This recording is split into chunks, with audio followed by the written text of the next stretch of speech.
بسم اللہ الرحمن الرحیم۔ میں یہ بتا رہا تھا کہ ایک وظیفہ ہے، لوگوں سے بہت زیادہ تائید کیا ہوا، تصدیق کیا ہوا ہے اور پہلے کے لوگوں کا آزمایا ہوا ہے، وہ یہ ہے، ویسے تو کسی بھی موقع پر کسی بھی وقت میں پڑھا جا سکتا ہے،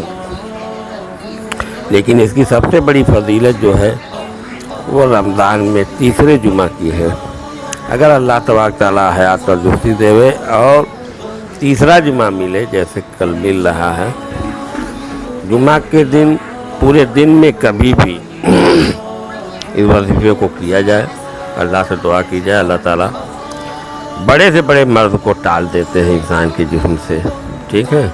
اور کوئی مرض، کوئی تکلیف سب کو رہتی ہے، اس لیے ہر کوئی کر لے تو بہتر ہے، جہاں تک کہ آواز پہنچائی جا سکتی ہو۔ سب خاص طور سے تو گھروں میں، رشتہ داروں میں، سلسلہ شفیع امدادیہ کے پڑھنے والوں میں عام کر دی جائے، کیونکہ آج کی تعداد یہ ہوگی کہ درود ابراہیم 11 بار، سورہ علم نشرح 21 بار، سورہ قدر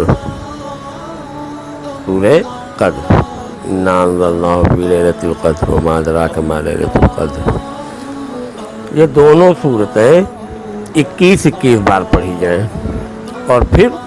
درود ابراہیم 11 بار، یعنی اول آخر درود ابراہیمی 11 بار ہو گیا، اور 21 بار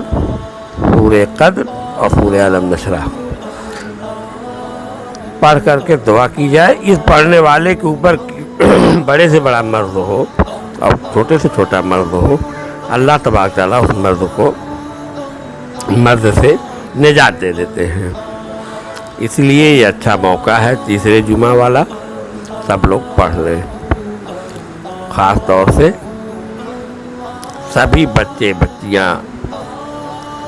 اور پڑھنے والے جو خانقاہ کے ہیں وہ لوگ، سارے لوگ اسے پڑھ لیں